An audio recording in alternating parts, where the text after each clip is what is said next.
Hey everyone, welcome back to Front Row 2021. I'm your host of the Front Row this week, Ryan Hayward. I'm also the co-founder of Pitchproof, and we run virtual events just like this one. Today I'm super excited because we have Tran joining us. T's an amazing, beautiful human who's a senior designer at Pitch, which is a fairly new startup. They've raised over 50 million in funding from the founders of Zoom and Instagram, and they're building a really amazing product. And today she's going to be talking about remote collaboration and building culture in remote teams because she is a remote designer and has been for essentially all her life. So what we're going to do real quick, I don't want to waste any time because I know T's presentation is super valuable for you guys. But firstly, let me know where you guys are joining from today. What time is it? And yeah, we're going to run a quick ad from our sponsor, and then I'm going to switch places with T because she is also in the studio today. So how cool is that? She's another local. But yeah, let me know where you guys are tuning in from and enjoy this quick message from our sponsor.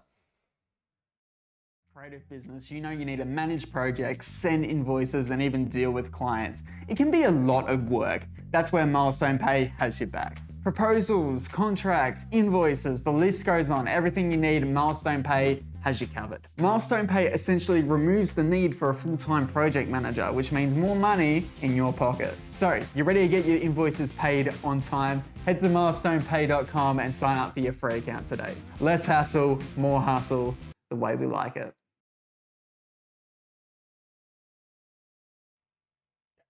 Yeah. Hi, everybody. Thank you so much for taking the time to check out my talk. And also thank you, Ryan, for inviting me to this awesome opportunity where I can talk about something I'm super passionate about, which is remote team building. Now, when I say the three words remote team building, I'm super curious. What does that phrase mean to you? Chances are they mean different things to all of you, depending on your experience. And this last year has definitely been an amazing year in terms of all of us experiencing remote work in some way. So for me, remote team building means finding ways to communicate, collaborate, and connect with each other in a remote setting. And the reason why I'm super excited about this topic is because almost my entire career has been remote, long before this pandemic has happened. So, as someone working in the setup since 2013, I want to share with you some of my most favorite ideas to help you make any level of remote work that you're involved in easier and more fun. And please stay tuned because at the end, we are going to play some virtual games. We are going to virtually bond with each other, and one lucky winner will win a prize. So let's get started. Before we begin, I just want to quickly talk a little bit about myself, who I am, where I come from, and why I'm speaking to you guys today. As Ryan mentioned, my name is T. I am a Vietnamese American currently living in Australia. I moved to Melbourne 3 years ago, and I am absolutely loving it here. I'm currently a senior visual designer at Pitch. So for those of you who don't know, Pitch is a collaborative presentation creation software, and it's actually the tool that I'm using to present to you guys with today. I'm also an Allwords jury member. At Allwords, we kind of recognize and reward the most talented designers, developers, and agencies in our industry. And lastly, I'm part of the Adobe Creative Residency. And although I consider myself a visual designer, those who endorse me on LinkedIn seem to think I'm far more talented in things like pizza, fire breathing, swag, and cat sitting. So maybe I'm not as good of a visual designer as I think I am.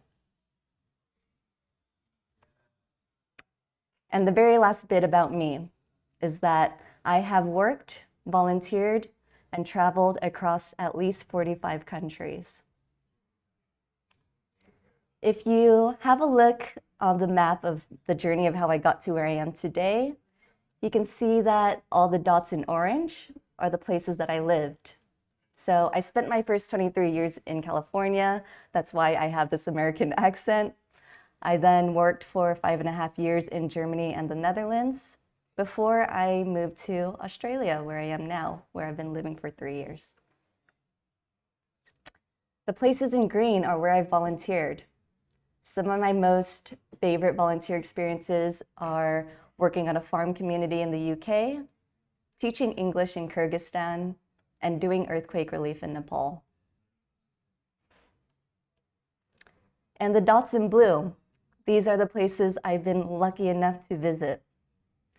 I feel extremely privileged. First of all, because my mom made sacrifices to become a Vietnamese boat refugee to give me the life that I am living today. And second of all, that I chose this career path that has allowed me to experience all these countries and cultures without sacrificing my work. And a lot of my friends, they tell me that they're extremely envious of the life I live, that they wish that they could do what I do. And of course, they see all the good things about remote work. Admittedly, all the things that they see on my social media. And they don't necessarily see all the challenges, which is what I really want to focus on today. So to put it in short, this is what people think I do. They usually think I'm somewhere in Southeast Asia, sitting in a treehouse, feeding an elephant while sitting on a Zoom call. But in reality, this is what I actually do. This is a screenshot of a real message that I sent to my company some time ago. And it reads, I wasn't sure if the Wi-Fi at my Airbnb was stable enough for a video call later.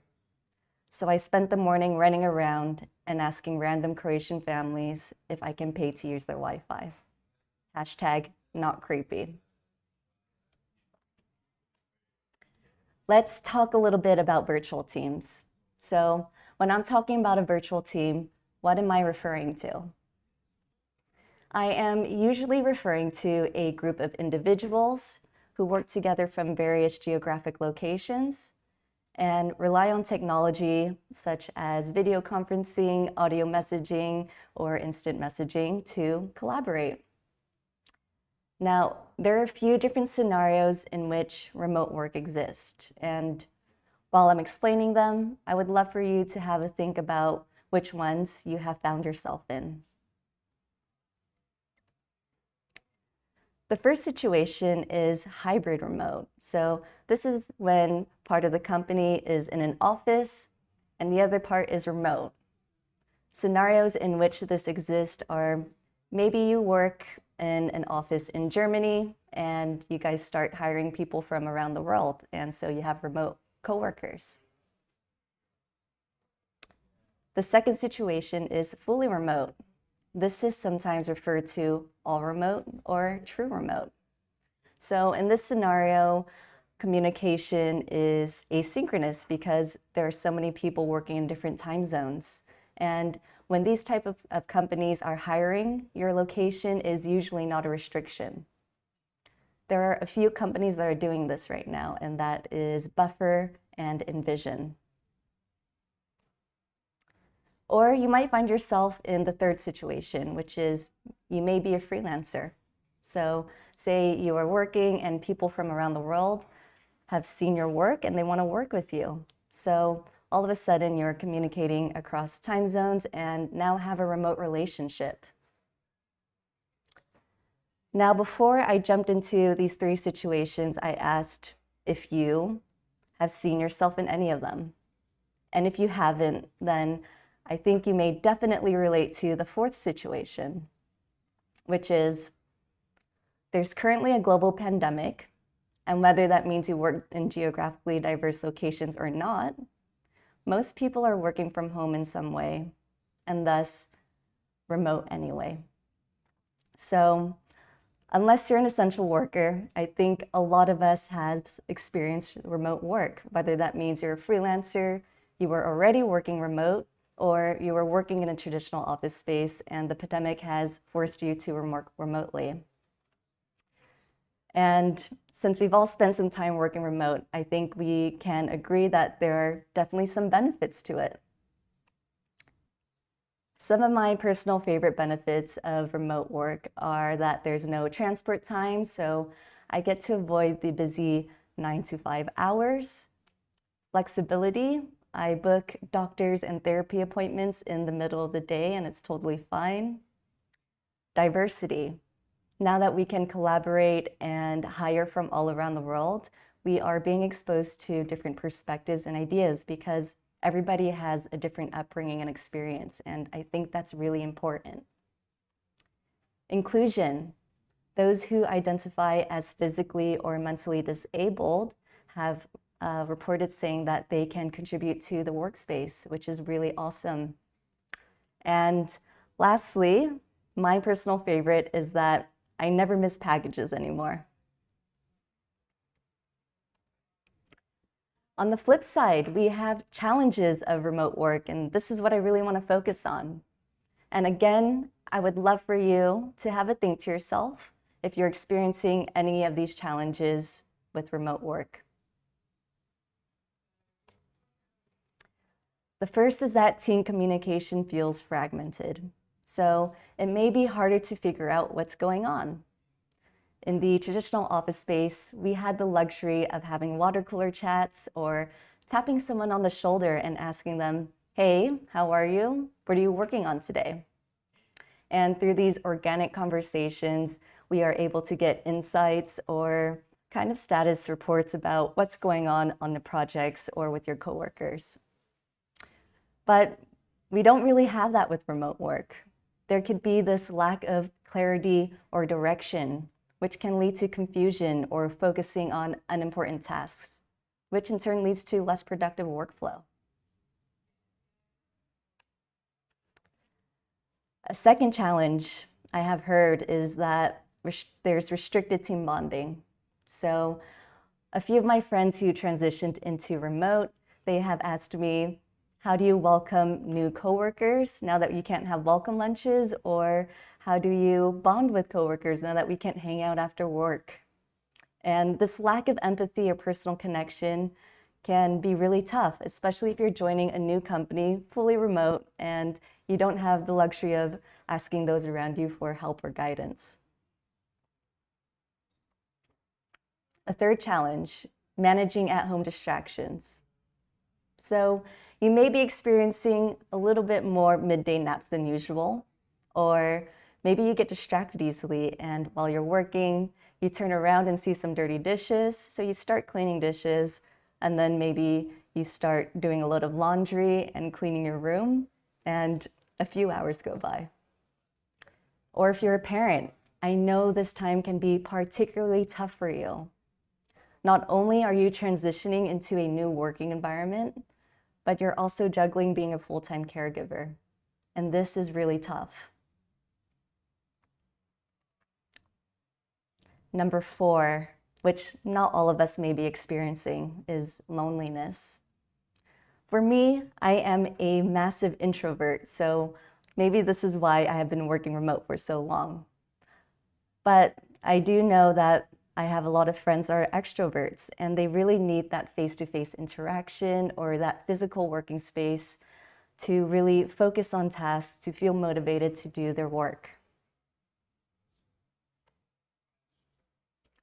And challenge number 5, non-synchronous meetings. So these are meetings that do not happen in real time.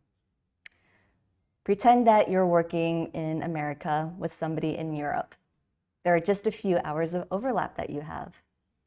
And to jump on a spontaneous call together, maybe somebody has to stay up pretty late or another person has to wake up really early just to be on at the same time. Or maybe you're waiting for them to wake up or to sign online so that you can receive an answer.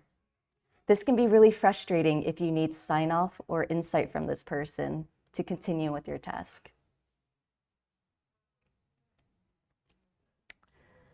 Now, with all of these challenges in mind, how do we build an awesome remote community? How do we feel connected and collaborate with each other in a way that is inclusive, productive, but also fun. Now, when I think about community, I think about these three major things that you see right here. The first is communication. Good communication is also highly valued in non-remote setups. But communication does work a little bit differently in the remote space. How do we communicate in a way that is clear and accessible for everyone, even if you're not around to further explain context or answer questions? The second is alignment. Aligning as a team around goals, priorities, and task delegation can already be tough in a normal working environment. Add remote work to the mix, and it gets even tougher. How can we bring that clarity across time zones? And the third is trust. I think most of you can agree with me when I say that trust is one of the most important things in any working relationship. But it's also one of the hardest to develop in a virtual setup.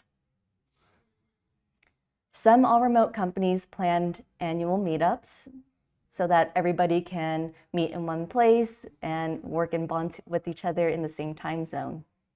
But with the restrictions of the pandemic, how can we foster that trust? So now I'm going to share with you guys some tools that I have been using along the years that address all of these challenges. And I'm sure that you'll have some awesome ideas of how you can use them in your own situation too.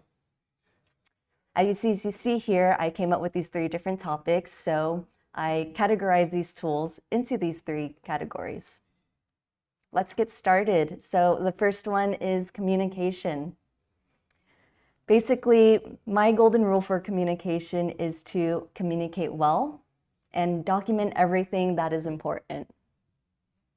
I like to document and explain things in a way that they are accessible to anyone, and in a way that it may be the first time someone is seeing, reading, or hearing my message for the first time.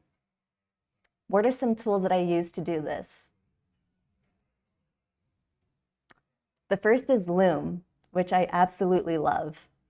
So Loom is a software that lets you record and share video messages of your screen, your camera, or both, which is the example that you see here. I personally love to use it when I'm walking through new designs, or if somebody asks me a question and it has a complex answer.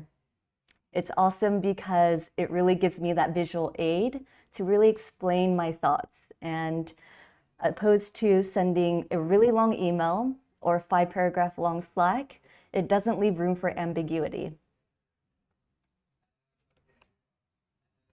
A second tool that I use is Yak. So Yak is an audio-first messenger for Teams. I like to think of it as sending really quick voice messages to each other. Just like Loom, it's super personable and really quick. You can have these dedicated threads of focused conversations, but what's really awesome is that it transcribes your voice messages. So the reader who is receiving your messages can either choose to read your message or listen to it. Another tool that most of you are probably familiar with is Slack, but I love to use Slack to communicate as much as I can as opposed to emails. The reason being is that Slack allows for public channels, which anybody can join, even if you're joining later on in a project or in a collaboration. Users are able to go through the history of all the messages or search for things and even comment and have little threads. As opposed to emails, you might be forwarded a long chain of emails, and that can be a lot harder to navigate. I also love to use Calendly to help schedule my meetings without the back and forth emails. What's really awesome about Calendly is that it'll automatically sync with any calendar that you have. So it'll automatically block out any existing meetings or new meetings that you book, but it automatically calculates the time zone difference between you and the person booking the meeting with you.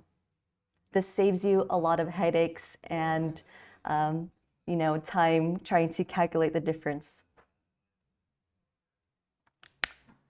And another tool I love is Notion. It's a live collaboration documentation tool. I love it so much that I started to use it in my personal life as well.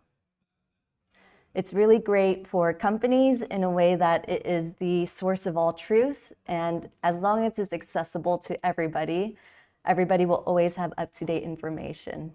So in a company, you might be using it to state your policies or your benefits. And every time you update it, you don't have to send a new link. It will always be the same link. And as a freelancer, I also love to use Notion in a way to document all the projects that I work with my clients. So I'll usually have some kind of overall statement talking about the overall project. I also like to kind of summarize all the meetings that we have together. I think it's super handy to refer to these later on in case somebody forgot something or missed some information. In Notion, you can also comment on little blocks, so you can again have those focused conversations about certain things really easily. So at Pitch, the company that I work for, we like to use team bulletins as an alternative to all hands. The way that I've experienced all hands meetings in the past is that at a set time of a set day, say 9 o'clock Monday morning, everybody meets in a certain room so that we could, for 1 hour, listen to all the new company updates and news. But at Pitch, we are a distributed team. We have people working in all kinds of different time zones. And we didn't want any time zone to feel excluded because they might be sleeping during a specific time. So we invented the Team Bulletin, which is a collaborative presentation created in Pitch, where every Friday, everybody jumps into the presentation and starts adding their updates. These updates can be things like new people that are joining the team. I think it's really nice to see who's joining, when they're joining, and what team they're joining. Or they can be things like things that you've worked on. So features that you have shipped or bugs that you fixed. Usually on Mondays is when people will start reading through them. And what's cool about Pitch is that you can comment on individual slides. So you can have these dedicated conversations around them that are really easy to follow. Now, the second category is alignment. How do we get everyone on the same page? Clarity is so important in alignment because it helps to avoid confusion and help teammates and clients prioritize important tasks and confidently focus on goals. So, what do I use to help my team align? 8 months ago at Pitch, we introduced live video collaboration, which you see here. With live video collaboration, you can start a video call directly in a presentation and work together in real time. It allows for the kind of spontaneous collaboration and free flow of ideas that we took advantage of in a traditional workspace. I personally love to use it in a few different scenarios. One scenario is a workshop. So this is when you really are working on something with your team, kind of brainstorming and getting ideas. In this made-up example, I chose a discussion topic, which is what target group should we focus on? We usually have a slide called the platter of ideas, where everyone is assigned a different colored sticky note. And with a 5-minute timer on, we're all answering this question. The answers could be silly, they could be ridiculous, they could be serious, they could be ambitious, they could be anything. It all goes here during this 5 minutes. As you can imagine, it can get pretty messy really quick. So we start to cluster the like-minded ideas, which you can see here. And in Pitch, we use stickers to kind of vote for our favorite ideas or the ideas that we think best support our mission. Another scenario in which I like to use live video collaboration is in retrospectives. So for those of you who have not done a retrospective before, it's when after a period of time or after a project, you meet together with those that you collaborated with and kind of reflect on the things that went well or the things that didn't go so well. I also like to refer to this as glad and mad. So similar to the workshop scenario that we just saw, we're using these digital sticky notes and we're just putting down really honest feedback. Some examples of things that could have gone good are things like we launched our product or we all got an annual bonus. And some examples of things that didn't go so well could be things like feedback comes too late and it was really stressful, or deadlines are too tight. The point of retrospectives is to really celebrate your wins as a team, but also to keep in mind the things that didn't go so well so that you can plan for a better future. And lastly, I like to use live video collaboration in onboarding. So my friends have asked me, how do you onboard a person remotely without making it feel awkward? And I tell them I make this pitch presentation that is usually very unique to them. So make it feel like it was made just for them. And with live video collaboration, you have that personal connection, even though it's not in person, but you're there walking them through it. So in this example, we are walking through the fictitious character, Otto the dog. What are some type of content that I put in this onboarding presentation? I usually have a slide for people you should meet. So it'll usually include like photos of the person, maybe their role and what team they're in, but also usually some fun facts about them. The point of this is to make it feel like they're familiar with the person before they jump on that first Zoom call with them, so it doesn't feel super awkward. And with the random facts, it's nice to just have a few topics to have conversations about. I also include a team structure slide. I think it's important to know who you'll be working with and also all the important channels and documents related to your team. And a slide to review your responsibilities. So you probably talked about responsibilities when you were interviewing the person, but chances are it's been many weeks since that interview. So the slide is a chance to kind of catch up on that and kind of understand expectations on both sides and lets them ask questions about any of their responsibilities. And lastly, I really think it's important to have these kind of weekly checklists inside of these presentations.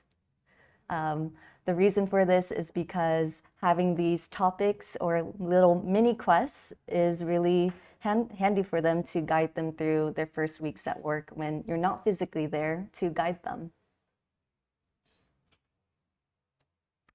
And what about other tools? So these are tools that I have not personally used often, but I've heard about them from other friends or coworkers that they were really awesome to use. The first is threads. So this is good for growing teams. Imagine you're in a Slack channel with 120 people, and you can imagine that there's a lot of conversation and a lot of noise going on. What Threads does is that it allows you to have these dedicated, focused conversations. So you can tag people, attach attachments, and just really have these accessible discussions where decisions take place. And it helps teams create these accessible conversations without anyone feeling like they're happening behind closed doors. And another one is Culture Amp, which is this kind of survey tool that's usually used in people and HR teams, but I think anyone can use them. Similar to retrospectives, it allows people to honestly give feedback about what's been going well or what didn't go so well so that you can kind of improve for the future. And the very last category is trust. So for me, trust means good communication, transparency, and having a good working relationship with those that I work with. We covered the first two, but how do you foster relationships when we can't grab a coffee or eat lunch together?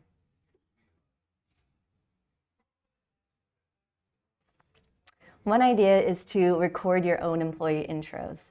So if you're joining a new team or if you know someone that is joining a new team, try recording a video intro. I think it's more personable than sending a Slack message because people can see what you look like, what you sound like, but also kind of get a gist of your personality in these videos. And I think it's a good idea to add a random fact or two about yourself in these videos because it really invites others to kind of message and reach out to you asking, hey, what are the 7 languages that you know? Or what is the name of your Chihuahua? Another fun tool is donut chats. This is a Slack integration. So basically everybody that is in the specific donut channel, once a week, they get automatically randomly paired with each other to have a virtual coffee. So in the traditional office space, you of course get to kind of organically do this by meeting people and asking, hey, do you want to have lunch with me? But how do you do that during a pandemic or when you work in a remote setup? We use donut chats, and that's how we work around that. Similarly related is virtual design pairing. So at Pitch, all the designers are in different teams, so we don't always get a chance to work with each other. So we get automatically paired with each other every now and then, and that really allows us to kind of get a peek into what other teams are doing, really understand your unique challenges, and most of all, as a newcomer with fresh eyes and a fresh brain, you can kind of give your own fresh feedback, which is really valuable. And I think this really kind of grows trust because you kind of understand the other person's situation so that the next time they do suggest a solution, you really trust them because you lived through that. We also have special interest channels, so things that are non-work related like memes, pizza, and music. Some of my personal favorites are cat and dog pics, where my colleagues will upload photos of their furry friends doing cute or silly things. And I also really love this channel called Yelling, which is when everybody who talks in this channel has to write in caps lock. This is usually in excitement or anger, and it's really entertaining in my opinion. So some of my favorite messages are one from Verena, who says, when designers say the fonts look different, they look exactly the same to me. Or Joanne, who is crying and saying, math is hard, which math is hard. And we also have an appreciation channel, which is a little bit more wholesome than our Yelling channel, but it's really a public place where you can really thank people for the help that you've done for them or the wisdom that you shared. I think it's just a really nice place to read words of affirmation and really appreciate each other. And lastly, one of my most favorite ideas that I like to use live video collaboration with is virtual offsites. So at Pitch, I'm pretty much the only designer who doesn't work in Europe. And usually once a year, I fly to Germany to kind of work together with my team and really hang out with them and bond with them. Last year, of course, I couldn't do that because of the pandemic. And so I came up with this idea called the virtual offsite, which I do want to say was inspired by a company named Brex, who is also remote, who did a virtual offsite quite recently. The point of this was to really get to know each other outside of work. And although there were some design-related questions, most were about the little-known fun facts, from niche hobbies to our impressive talents. Here's some examples. So in this example, I created this virtual shelf and I asked the question, what's the first album, CD, cassette, or MP3 you remember buying? So in this, everybody is finding the album artwork, copying and pasting it in Pitch. You can see that we had a lot of Backstreet Boys and Britney Spears, so you know that a lot of us grew up in the 90s. I also created these scenarios that probably would never exist. So in this question, I'm asking, a zombie apocalypse has ended, leaving only 4 locations left in the world. With the answers I came up with, I put in some unique locations, but I also gave them a little catch, so it made it hard to choose. One example is Cape Town, which is a town surrounded by beautiful nature and warm weather all year round, but the catch is that you're the only inhabitant.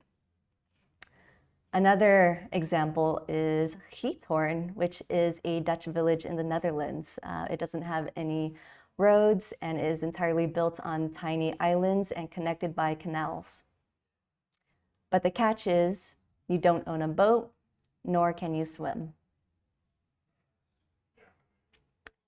We also had some free answers where I asked a question and you could answer it any way that you want. So one was write a random or surprising fact about yourself. Some of my most favorite answers were one from Kevin, which was, he said that he lived in Zimbabwe for 3 years when he was a child. And Yella, when he was 15, he was a DJ and he was the opening act for the popular 90s Euro dance group, the Venga Boys. And one of the very last activities, which is where we got to flex our creative muscle, was to create our designer profile cards. This one was really inspired by Figma. So I created this really plain template and every designer that participated kind of got to decorate their card in any way that they wanted. For me personally, I love Pokemon, so I came up with the name Pikachu and I started using Pokemon graphics to make it look holographic and use the 8-bit Pikachu GIF in the corner. And another really awesome one was from our design lead Fabrizio, who really went all out and created all these custom 80s retro graphics. And hands down, he kind of blew us all out of the water.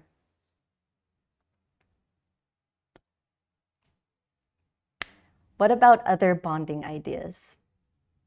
So these are ideas that I haven't heavily tested yet. I've done them maybe once or twice and they went well, so I'm going to include them. One is MTV Cribs House Tours, which is where everybody kind of records a video themselves giving a tour of their house. If you don't want to make it as personal, you can just do a tour of your co-working space or of just your office area. I think that the furniture that you have and the artwork that you have hanging up can say a lot about a person. Another idea is gift exchange, which is pretty much like a Kris Kringle. So everybody is randomly selected by another person. It's nice to add a few random facts about yourself in case that person doesn't know who you are. They have some ideas to riff off of. So in this example, I had sent a huge package to the entire design team at Pitch to Germany, and a few weeks later, they surprised me and sent me this massive box back. You can see that they sent me a bunch of German candy, and in the top right-hand corner is a sloth onesie because I am obsessed with sloths. And a very last idea is Quizbreaker, which is an online website where all participants answer questions. And once that's done, everybody gets sent this quiz where they have to guess who answered what.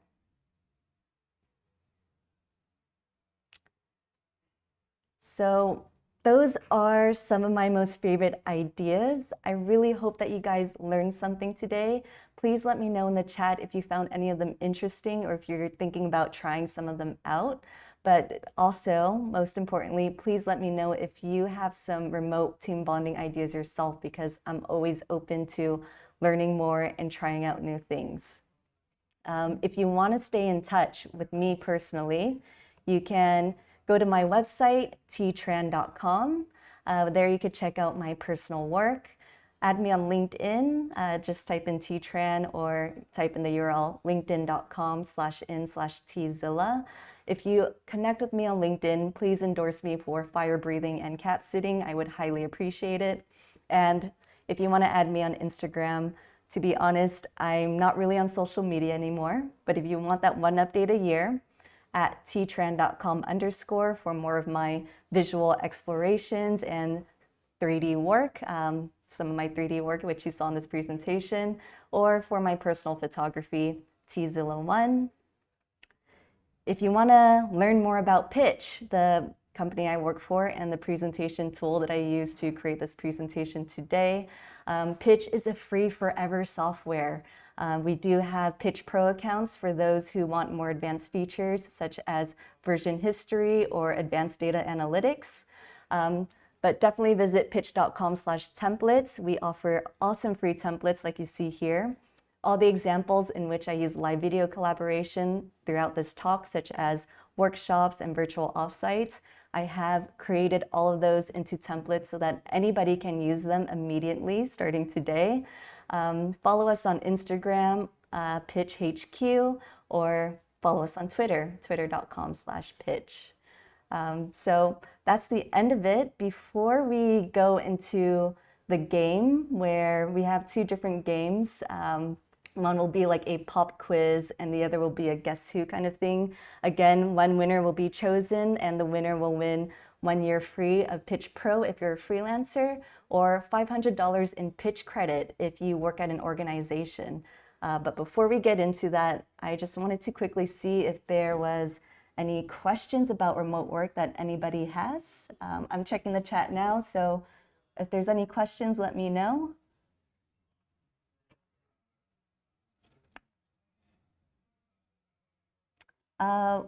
Ryan, I don't know if you could hear me, but it says my chat is disconnected, so I can't see if any messages are coming in.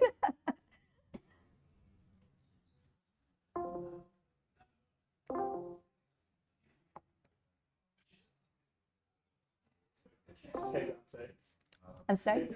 Oh, yeah. Sounds good.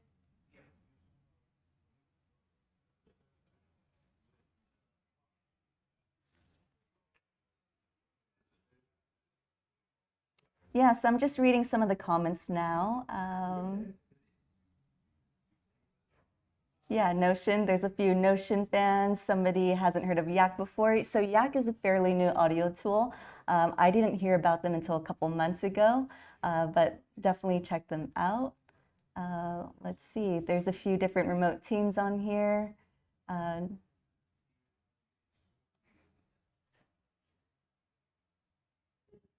Yeah, awesome. Yeah, I still can't see the chat, but I think we kind of need it to start the game. Should I just get started, Ryan? Yeah, cool. So we're gonna start the game. The first is pop quiz. So basically, I will have a few questions about general knowledge things, and I'm gonna allow you guys to kind of answer it. So let's get started. The first question is, a duel between 3 people is called a truel. Is that true or false? I'm going to give you guys a moment to answer that. So a duel between 3 people is called a truel.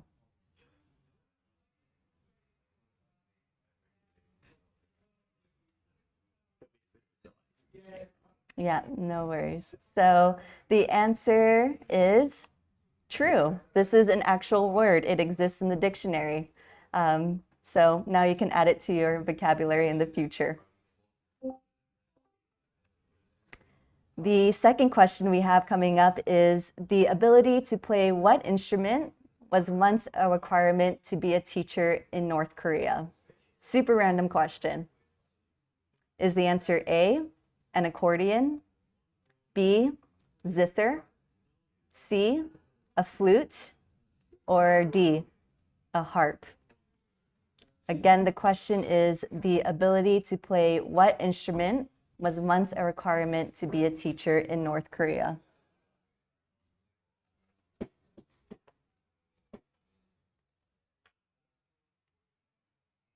So some people think it's zither.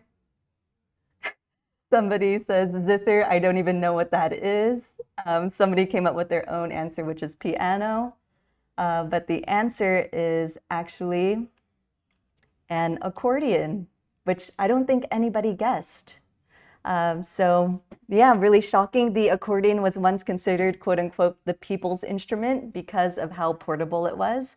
And people would carry it around with them during a march or to a construction site. In fact, during the 1990s, all North Korean teachers were required to be able to play the accordion, and they were tested in their proficiency in playing this instrument before being certified to teach. So I'm looking at the answers, and I don't think anybody got that one. All right, let's get on to the next question, which is, I told you guys earlier that I am obsessed with sloths, so I would be remiss if I did not have one sloth question in here. The question is, which of the following sloth facts is not true? So there are 3 true-false statements and 1 is incorrect. Is it A, sloths can hold their breath for up to 40 minutes underwater? B, sloths only urinate and defecate about once a week? C, sloths can retain their grip even after their death? Or D, sloths sleep 12 hours a day?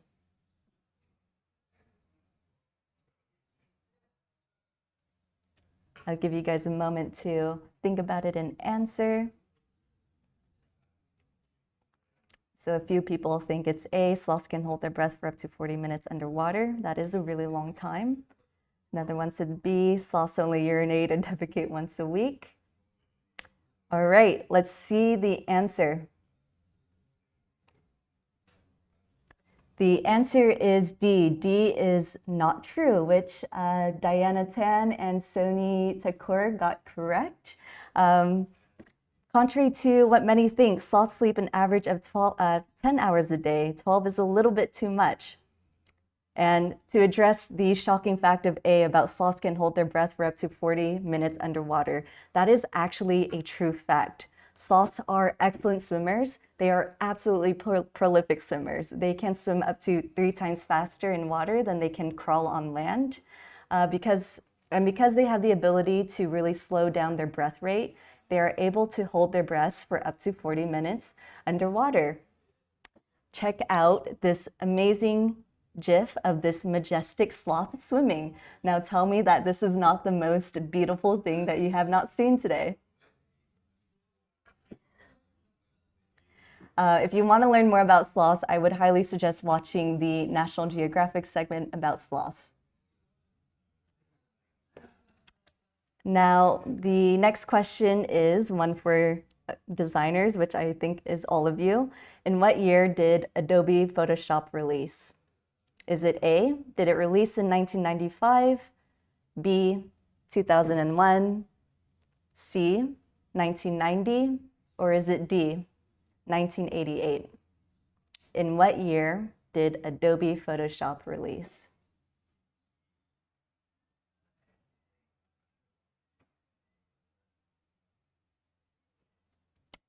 Let's see, somebody answered C, which is 1990. A lot of people are still shocked about the sloth fact. Okay, somebody guessed B, 2001, A, 1995. A few have answered A. So let's see what the answer is. Adobe Photoshop was actually released in 1990. So that is actually the year that I was born. When I found that out, I felt old. Adobe Photoshop is also 30 years old. Somebody guessed F, which is not an option. All right, so that is the pop quiz segment. The next game we have is something I like to call Guess Who. So in Guess Who, there will be one major statement, and you're gonna have to guess, was it Ryan who said that, or is it me, T, who said that statement? Let's get started. The first statement is, I once didn't shower for 2 weeks. Now, Who do you guys think said that? Is that Ryan or is it me? Who is this fact true for? Who is this filthy animal that said this?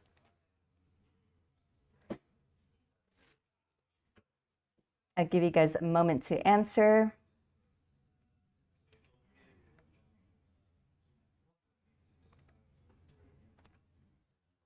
All right. Did I think I'm the one who didn't shower? Ryan's here. Yeah, people are, a lot of people are saying Ryan, kind of think it's Ryan. So people think that you're kind of filthy.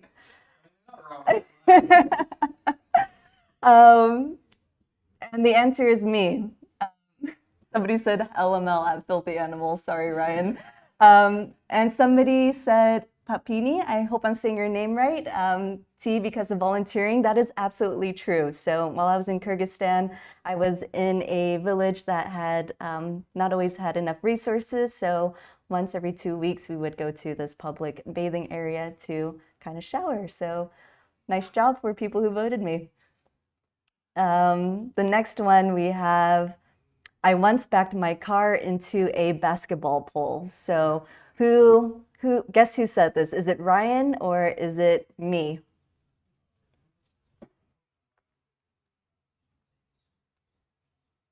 Do you have your license, T? I do have my license, yeah. What about you? So it could be either one of us. I'll give a few more minutes for people to answer. But you said there's a little bit of a delay, right? Yeah, a lot of people are saying Ryan again. What does this say about you, Ryan?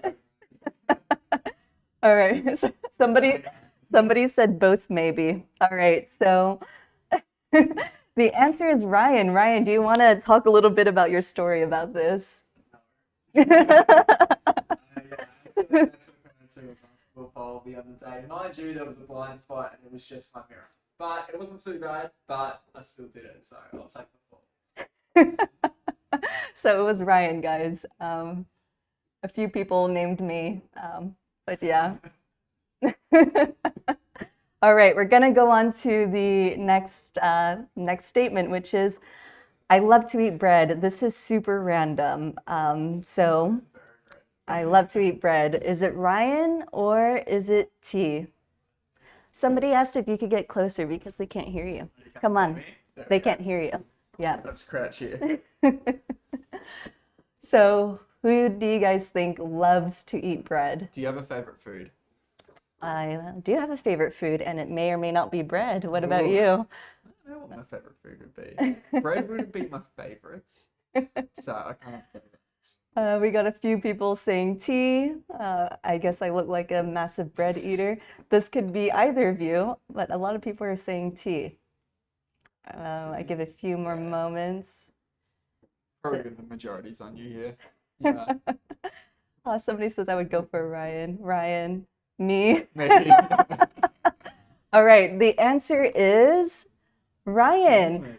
So Ryan, I actually have a gift for you. I actually brought bread on the way here. You told me that you love a whole meal? I asked for whole meal, so this is a gift for you. Ryan, do you want to tell people a little bit more about what you love so much about bread? It's just easy to eat. It's there, it's available. How often do you eat it? At least every day. If I pattern and technique, so if you want some demonstration, right? Yeah, let's give a demonstration. Now, here's an inside tip for you. If you like butter and bread, what you do is, I put my bread in the freezer, so it's frozen. You gotta let it thaw. So what you do is, you get your frozen bread, you butter it while it's still frozen, because otherwise, so then you have a smooth surface when you butter your bread. Otherwise, if you have soft bread like this and you try to butter it, unless you do it lightly on top, you're not going to get a smooth surface. So All right. I'm going to leave everyone with that tip. So this quickly turned into a cooking show. Yeah, have fun with the bread. Next time I have bread questions, I will definitely ask you. The next question, or this next statement, is, I used to have 2 pet parrots. So who do you guys think it is? Do you think Ryan had 2 pet parrots or I had 2 pet parrots? And give you guys some moments to think. Do you currently have a pet right now? No, unfortunately. Do you want one? Yes. What would you like? My dog. What kind of dog? I used to have a Cavalier, and he was amazing. So maybe Aw. like a cavoodle or something similar A to that breed. cavoodle. I got to take care of my girlfriend's puppy for like a day a couple of weeks ago. Yeah. And she came into the office actually, the Aw. dog. And she got so much attention. I really loved her. She was like 10 weeks old and just a puppy. Some people are calling you a master chef about the bread. So we got a few guesses. So T, couple Ryan. I think it's about half and half. Even, isn't it? Yeah. So the answer is me. I actually used to have 2 pet parrots as a kid. As a kid, I was super creative, and the names I came up with them was Bird for the older one and Baby Bird for the younger one. So yeah, that's another fun fact about me. And we have the very last question, the very last statement I made, which is, I was once attacked by leeches. So you guys will have to guess, did Ryan say that or did I say that? So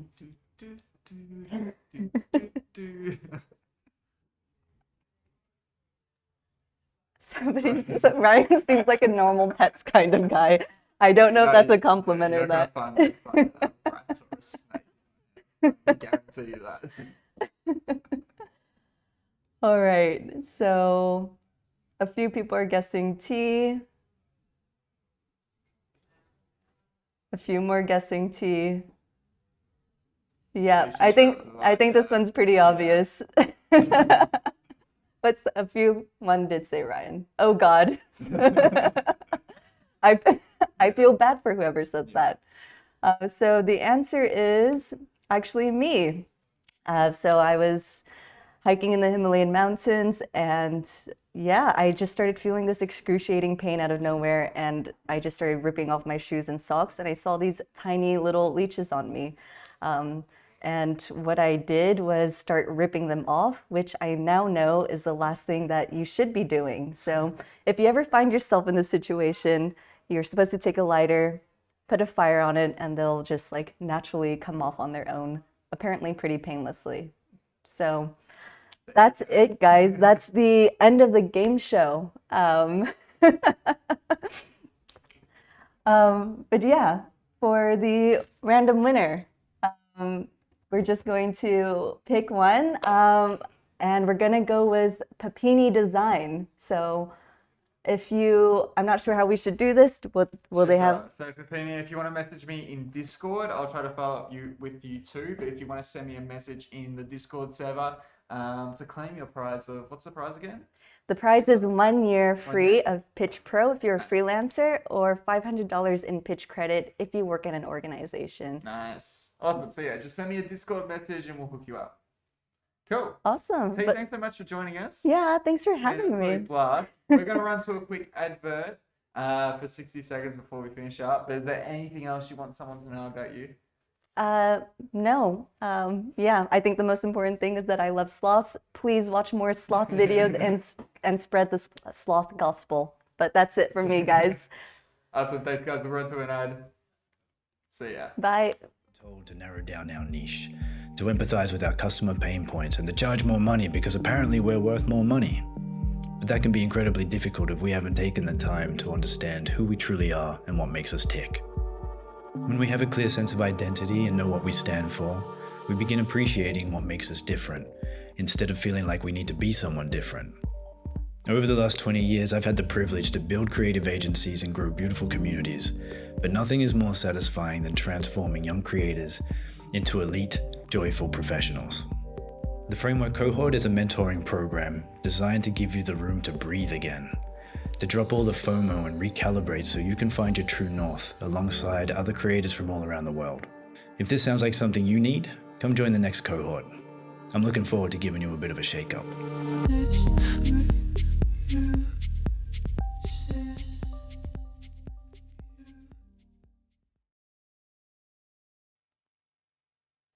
All right, hey everyone, welcome back. Huge thanks to T for joining us. That was absolutely amazing. Just want to give you guys a quick update on the next session, which is at 5 a.m. in the morning GMT or 3 p.m. for Aussies.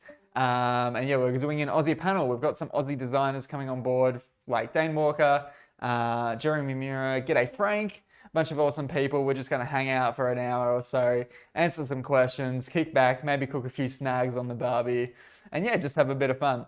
Before we finish up, just want to thank our sponsors, Framework, Adobe XD, and Milestone Pay. Without them, this couldn't be possible. Thank you guys for sharing everything and showing the love online using the hashtag FrontRow2021 and tagging us at PitchProof, where we'll continue to share that content that you guys are promoting to us and sharing with your fans so we can show them to our fans and community too.